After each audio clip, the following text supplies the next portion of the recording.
Dr. Fauci, who I love, by the way, two people I love throughout this whole corona process. I love Governor Cuomo. I love Dr. Fauci. Those are my guys, man. I trust him. I don't know why. I trust him.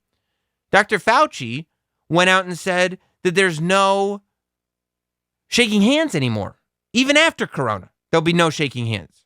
I was like, what? That's how we greet each other. What, are we going to bow? Let's end on a note. I heard you say in an interview, and you've said a couple times, that we may never really return to the normal life that we once had before coronavirus. But in particular, you said you're not sure we should be shaking hands anymore at all. I like a fist bump as much as the next guy, but are you really suggesting that maybe handshakes should be a thing of the past in our culture? That's Savannah Guthrie. She is not a guy. You know, in a perfect world, when you're dealing with the potential for this terrible ordeal that we're going through right now, knowing that hands and hands to face do it, that would be something that I think would hopefully be attainable, but I don't think it will be. I mean, I said that. I hope not. I mean, you can't say that stuff. There are people out there like Howie Mandel with that crippling OCD where they don't shake hands ever. They can't shake hands. And now, because of corona, people are going out there and going like, yeah, you shouldn't be shaking hands. And the OCD people that are having their lives crippled because of it are going, I told you, I've been telling you this. I knew it all along. By the way, you also can't touch doorknobs, and you have to count to 50 before you leave the bathroom every day. Wait until the next pandemic. You'll all realize I was right the whole time. Get this medication out of my face. I said that, somewhat serious and some not realizing that likely will never happen. What I really wanted to tell people is that when you're talking about getting back to normal, we know now that we can get hit by a catastrophic outbreak like this. The whole world can. We've been talking about this. What's your nightmare that keeps you up at night? A new respiratory infection that is easily transmissible and that has the capability of high morbidity and mortality. And here we are. So that's really what I meant by the world not getting back. Now we know in real time it has happened and it can happen again. So we really need to be prepared to respond in a much more vigorous way. See, okay. He's trying not to panic anybody, but he did say that he doesn't think people are going to shake hands after this. I think people will shake hands after this. I think they will. Maybe people just wash their hands a little more often. I'm okay with that. If you wash your hands after you go to the toilet, if you wash your hands when you get home, if you got to pick your nose, wash your hands before you pick your nose. I'm okay if that's the new normal. I think it should be. But I don't think we should get rid of washing hands altogether. I'm telling you, you know what will be a casualty? Here is my casualty that I believe. I believe reusable shopping bags have come and gone, my friend. Reusable shopping bags are out the door. You go out right now to any store. And I mean, New York banned single-serve plastic shopping bags like March, I think. 2 months ago, maybe. New York said that this is the law now. I actually was like, fine, you know what? I will use reusable shopping bags.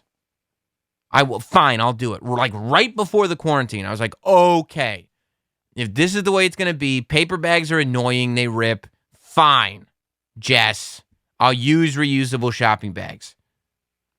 Then I started thinking about it, and I was when the first time I went grocery shopping during Corona, I used reusable bags. I wouldn't use carts. I wouldn't use anything. I just brought my reusable shopping bags, filled them up in the store, and then paid for everything on my way out. But then I was getting home, and I was Lysol wiping every item that I bought. And I still do that, by the way. But then I had to Lysol wipe the inside of the bag, and there's no way you can get everything. And I was like, wait a minute. These bags are just disease carriers. I'm not using these bags anymore.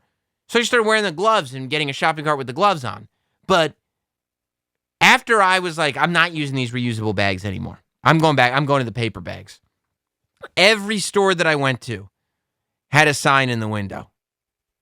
I know in Boston, they've done it legally all over the place. Dude, they're illegal now. Not single-service plastic bags. Reusable shopping bags are banned from stores now. Already.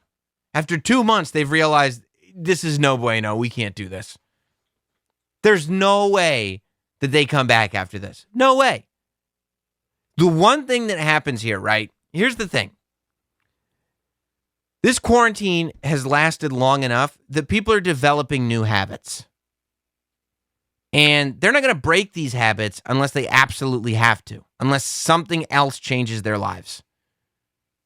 There is no way that people are going to now, after they already made the switch to reusable shopping bags. Now, they have to go back to the plastic and paper bags. Because even the plastic bags are back that were supposed to be illegal. They're all back. All the disposable bags are back. There's no way after Corona people go, oh, all right, never mind. I'm going to restart. I'm going to do the switch again. Because it's like you fool me once, shame on you. Fool me twice. Well, you can't fool me again. Is the point. And that's how you're going to feel if you go, oh, okay, I'll make the switch to reusable bags. Oh, the reusable bags are disease carriers? Okay, then I'll go back to the single-service bags. Oh, now that Corona's over, we care about the planet again? Oh, I'm going to go back to... No, you're not going to take this other step unless you're a fool. I don't see it happening. I don't see it happening. There are people who have said that there's less Me Too and less political correctness because of Corona. I don't think that that's true. I just think people are doing less things to get themselves in trouble. So I don't think that's going away. But I do think the bag thing is going away. And I'm anxious to see what's going to happen with the straws. Because the straw thing was driving me crazy. Paper straws are the worst things imaginable. I don't like asking. There are restaurants where they won't give you a straw unless you ask for it. Because I guess they're bad for the environment. So they want to limit it. But I don't want to have to ask for a straw. I feel bad. I don't want to be needy. But I want a straw. I mean, and I feel like now, in order to get people back into restaurants, if I say, look, I'm not going to a restaurant if they're asking me, if I have to ask for a straw. Restaurants are going to be so needing the business, they're going to go, I'll give you 100 straws just for walking in the door, and you never have to say a word. So I feel like straws might make a comeback. Plastic straws might make a comeback, but reusable shopping bags are out the window. And I'm good with it. I'm great with it.